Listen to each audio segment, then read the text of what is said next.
bahwa Sirekap itu sebenarnya alat yang membantu KPU untuk memberikan informasi kepada masyarakat, dan itu kita itu sebenarnya live ya, melakukan rekapitulasi secara langsung begitu, yang dimana sebelumnya ini tidak ada begitu. Dan sehingga menimbulkan ketidakpercayaan publik begitu. Dengan adanya Sirekap ini justru masyarakat sangat dimudahkan mendapatkan informasi terkait dengan hasil rekapitulasi suara calon-calon yang didukungnya begitu. Kita untuk perbaikan pemilu di tahun 2024 nanti salah satunya sebenarnya penyiapan regulasi sebelum tahapan pemilu. Jadi harapannya sebenarnya regulasi atau PKPU terkait dengan tahapan-tahapan pemilu, mulai dari contohnya itu tahapan pemutahiran data pemilih, pungut hitung dan seterusnya, ini sebenarnya sudah bisa diselesaikan atau ditetapkan sebelum tahapan pemilu.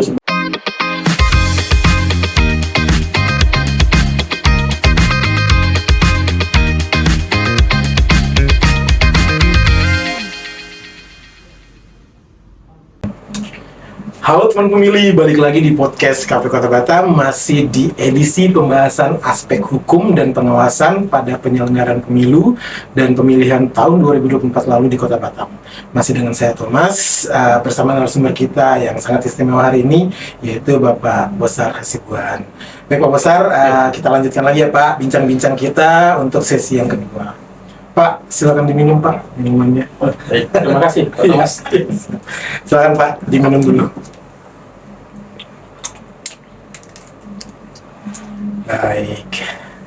Baik Pak Bosar, pertanyaan pertama di sesi yang kedua. Kita semua tahu bahwa pengawasan terhadap penyelenggara, dalam hal ini badan ad hoc ya, PPK, PPS, KPPS menjadi hal yang sangat penting atau krusial yang harus dilakukan. Nah, sebagai bagian dari KPU Kota Batam yang dalam hal ini melakukan tugas pengawasan baik secara internal maupun eksternal ya Pak, bagaimana Bapak sebagai Ketua Divisi Humas KPU Kota Batam memastikan bahwa integritas dan kepatuhan prosedur di lapangan telah dilaksanakan dengan baik dan benar dan sesuai dengan aturan-aturan yang berlaku oleh penyelenggara, dalam hal ini badan ad hoc. Silakan Pak. Ya baik, terkait dengan pengawasan terhadap jajaran ad hoc kita ini juga memang punya tantangan tersendiri ya. Tentunya sebelum kita melakukan pengawasan, kita melaksanakan kewajiban kita dulu, memberikan bimbingan teknis kepada jajaran ad hoc kita dengan memberikan pelatihan-pelatihan apa yang dimaksud dengan profesionalisme, apa itu yang dimaksud dengan pelanggaran kode etik, sehingga kita pastikan dulu jajaran kita ini ada aturan-aturan terkait dengan pelanggaran kode etik. Kita sudah sosialisasikan, bahkan kemarin di tahapan pilkada kemarin kita mengundang salah satu anggota komisioner DKPP. Komisioner DKPP menjadi narasumber di acara BIMTEK kita itu tersebut. Dan di podcast kita juga sebenarnya kita pernah undang. Ya. Ini salah satu juga bentuk upaya kita memastikan jajaran ad hoc kita itu sudah mengerti terkait dengan aturan-aturan yang menyangkut dengan profesionalisme dan integritas itu. Ini dulu yang kita pastikan mereka paham dan mengerti aturan-aturan main terkait dengan menjadi penyelenggara pemilu begitu. Lalu kemudian baru kita melakukan pengawasan. Namun ya yang namanya manusia tentunya kan ada saja ya yang melakukan pelanggaran itu. Di pemilu yang lalu ada satu yang kita berhentikan yang menyangkut dengan integritas begitu ya. Lalu di pemilu kemarin itu ada yang kita berikan peringatan keras terkait dengan profesionalisme dari seorang penyelenggara begitu. Ya, dan itu memang KPU Kota Batam diberikan kewenangan untuk melakukan penanganan pelanggaran tersebut yang diatur di SK nomor 337 tahun 2020. Di situ juga sudah diatur mekanismenya, baik itu pelanggaran kode etik yang melalui pengawasan internal, lalu ada yang menyangkut dengan laporan, begitu, laporan masyarakat. Gitu. Jadi kita dalam memutuskan pelanggaran kode etik itu juga sangat berhati-hati. Yang pertama contohnya terkait dengan pengawasan internal. Ketika kita mendapatkan informasi ada jajaran kita melakukan pelanggaran kode etik, ya kita buat dulu, kita isi di form PE1 namanya. Kita isi lalu kita plenokan, ya. Setelah kita plenokan ada kira-kira unsur dugaan pelanggaran pemilu, itu kita lakukan klarifikasi dan verifikasi. Ya, kita lakukan verifikasi dan klarifikasi. Hasilnya apa? Contohnya ketika hasilnya ada dugaan, kita berhentikan sementara dulu, gitu. Lalu kita lanjut proses klarifikasi lagi. Kita kita perdalam, benar nggak itu adanya dugaan pelanggaran kode etik. Artinya dengan adanya tahapan-tahapan tadi, ini menunjukkan sebagai bentuk kehati-hatian kita dalam memutuskan suatu perkara. Artinya kita tidak bisa sembarangan atau sewenang-wenang dalam hal memberhentikan seseorang. Gitu. Artinya kita harus melalui proses yang sudah diatur di SK 337 tersebut, seperti itu. Begitu juga dengan laporan, sama prosesnya. Artinya kita lakukan verifikasi, kita lakukan klarifikasi. Apabila ada laporan dari masyarakat, kita undang para pihak, gitu ya, baik itu mungkin pelapor, terlapor, saksi-saksi, ya, kita kumpulkan alat buktinya, baru kemudian kita putuskan, gitu. Jadi artinya mekanisme itu sudah diatur di SK 337 tersebut, seperti itu. Dan dilakukan ya Pak ya? Sudah dilakukan. Luar biasa Pak memilih. Menarik sekali tadi apa yang disampaikan oleh Pak Musa. Baik Pak, selanjutnya kita semua tahu dalam tahun-tahun politik ya Pak, selama tahapan penyelenggaraan baik pemilu ataupun pemilihan khususnya di tahun 2024 lalu, pemanfaatan digital platform dalam hal ini khususnya media sosial semakin kerap digunakan oleh berbagai pihak yang terlibat. Benar ya Pak? Nah, salah satu dampak yang paling kerap dirasakan dalam pemanfaatan media sosial adalah maraknya penyebaran berita-berita yang tidak sesuai dengan kondisi yang sebenarnya atau yang seharusnya, atau disinformasi, atau yang biasa kita kenal dengan istilah hoax atau hoax. Nah, pertanyaan saya Pak, seberapa besar dampak hoax atau hoax ini pada aspek hukum dalam proses penyelenggaraan? Kemudian apa yang dilakukan oleh KPU Batam untuk meminimalisir dampak dari berita-berita hoax yang beredar pada masa penyelenggaraan kemarin? Silakan. Ya, sebenarnya berbicara terkait dengan hoax, memang ini ada tantangan tersendiri. Namun di balik tantangan media sosial ini juga ada peluang. Betul. Ketika berbicara tantangan, ini memang langsung kita hadapi di pemilu 2024 yang lalu. Luar biasa hoax itu mempengaruhi opini publik. Betul. Ya, salah satunya terkait dengan Sirekap.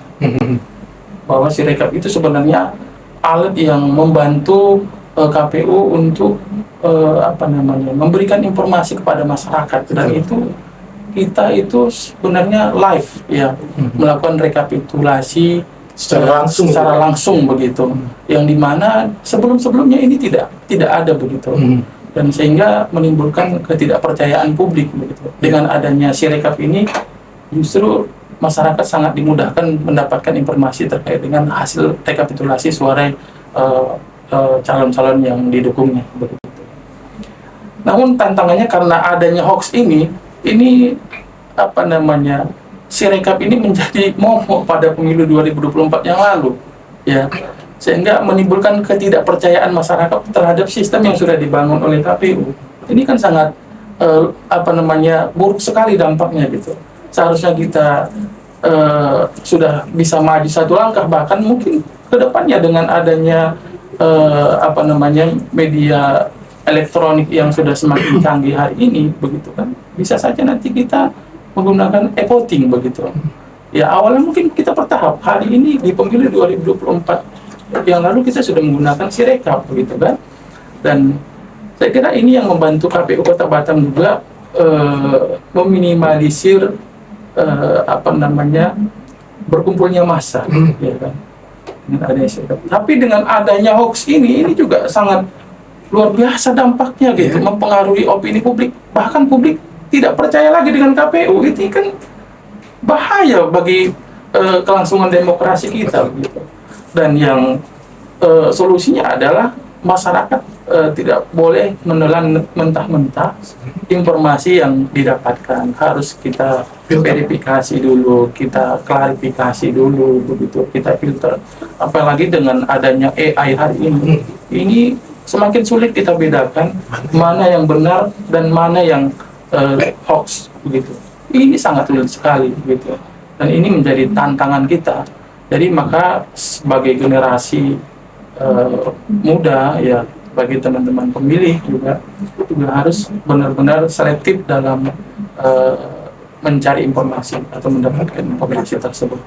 Wah, sangat luar biasa Pak Bosar. Menarik sekali ya tadi kalau kita bicara soal hoax itu tadi ya Pak. Dampaknya sangat luar biasa kepada baik pada masyarakat juga kita sebagai penyelenggara, benar ya Pak ya. Baik Pak Bosar, ini pertanyaan terakhir. Ya. Dari pengalaman 2024 kemarin Pak, regulasi atau aspek pengawasan apa yang menurut Bapak perlu diperkuat menjelang pemilu 2029 nanti? Silakan. Ya, evaluasi kita untuk perbaikan pemilu di tahun 2024 nanti salah satunya sebenarnya penyiapan regulasi sebelum tahapan pemilu. Jadi harapannya sebenarnya regulasi atau PKPU terkait dengan tahapan-tahapan pemilu, mulai dari contohnya itu tahapan pemutahiran data pemilih, pungut hitung dan seterusnya, ini sebenarnya sudah bisa diselesaikan atau ditetapkan sebelum tahapan pemilu sebenarnya. Gitu. Jadi sehingga tidak ada peraturan KPU yang nongol pada saat pas tahapan itu dimulai. Betul. Sehingga ini akan berdampak sebenarnya terhadap profesionalisme penyelenggara pemilu. Betul. Terkait dengan penguasaannya terhadap PKPU tersebut, seperti itu. Ini harapan sebenarnya. Lalu kemudian di pemilu 2024 yang lalu itu ada juga putusan Mahkamah Konstitusi adalah 8 terkait dengan penyelenggaraan pemilu. Adanya putusan putusan MK ini akan berdampak kepada tahapan pemilu, begitu. Sehingga KPU kan harus menyesuaikan terhadap putusan Mahkamah Konstitusi tersebut di tengah jalan, contohnya begini. Ini kan juga akan menghambat, dan KPU itu sendiri juga tidak bisa membuat aturan sendiri tanpa harus dibahas dulu di DPR, begitu. Jadi sehingga ini kan juga akan mau makan waktu. Betul. Harapannya tidak ada putusan pada saat menyangkut dengan pemilu ya, ataupun gugatan terkait dengan terkait dengan undang-undang pemilu di tahapan pemilu itu sendiri. Mungkin ketika pun adanya putusan itu mungkin diatur nanti di revisi undang-undang pemilu itu terkait dengan pemberlakuannya. Mungkin ketika pun ada putusan tidak diberlakukan pada saat pemilu itu, gitu. Mungkin di pemilu yang akan datang, begitu. Ini saya kira juga menjadi evaluasi yang harus kita sama-sama pertimbangkan, kita lakukan lah seperti itu. Baik. Ya. Menarik sekali. Ada lagi Pak? Ya, saya kira yang evaluasi yang paling penting saya kira itu, sehingga nanti harapannya profesionalisme penyelenggara pemilu ini semakin meningkat. Luar biasa teman pemilih tadi ya, banyak sekali pengalaman-pengalaman yang sudah disampaikan oleh Pak Bosar, bahkan masukan-masukan yang sangat berharga ya untuk nanti penyelenggaraan pemilu di 2029 nanti. Baik Pak Bosar dan teman pemilih semuanya, sebelum kita tutup podcast kita hari ini bersama Pak Bosar yang sangat luar biasa ini ya teman pemilih, Pak, satu lagi dong Pak, pesan-pesan inspiratifnya buat teman-teman pemilih kita di luar sana, khususnya buat anak-anak muda nih Pak, pemilih muda atau pemilih pemula. Silakan Pak. Ya, terkait dengan pesan inspiratif ya, ini menyangkut dengan partisipasi pemilih. Di pemilu yang lalu kita partisipasinya alhamdulillah cukup tinggi, yaitu 76%. namun di pilkada itu kita hanya 48%, tentunya ini masih sangat jauh daripada harapan gitu. Betul. Harapannya teman-teman pemilih menggunakan haknya. Memang memilih itu adalah hak ya, namun sebagai warga negara yang baik tentunya kita harus menggunakan hak pilih kita dengan baik begitu, karena negara sudah memberikan kesempatan kepada kita, memberikan hak kepada kita, maka setidaknya kita sebagai warga negara yang baik kita gunakan hak kita itu dengan menggunakan hak pilih kita begitu. Sangat luar biasa Pak Bosar. Segitu Pak. Iya, cukup, saya kira cukup. Baik, sangat luar biasa dan pemilih. Terima kasih Pak Bosar Ya, sama-sama. atas waktu yang sudah diberikan untuk kita semua, untuk teman pemilih di luar sana. Pak Bosar sudah mampir di podcast KP Kota Batam kita hari ini. Nah, teman pemilih, itu tadi obrolan kita bersama Pak Bosar Hasibuan, Komisioner KP Kota Batam, Ketua Divisi Hukum dan Pengawasan KP Kota Batam, yang sudah menyampaikan seputar pengalaman dan pandangan beliau selama menjalankan tugas-tugasnya sebagai Ketua Divisi Hukum dan Pengawasan KP Kota Batam. Semoga informasi-informasi yang disampaikan, yang diberikan pada hari ini menjadi manfaat yang sebesar-besarnya untuk kita, untuk teman pemilih semuanya, khususnya di Kota Batam. Dan terima kasih teman pemilih sudah dengerin podcast KP Kota Batam kali ini. Jangan lupa untuk follow akun YouTube kami dan media sosial KP Kota Batam lainnya, dan tolong bantu share podcast kita hari ini biar makin banyak nanti teman-teman pemilih di luar sana yang juga ikut melek demokrasi. Sampai ketemu lagi di episode berikutnya, dan jaga terus semangat berdemokrasi. Sampai jumpa. Oke.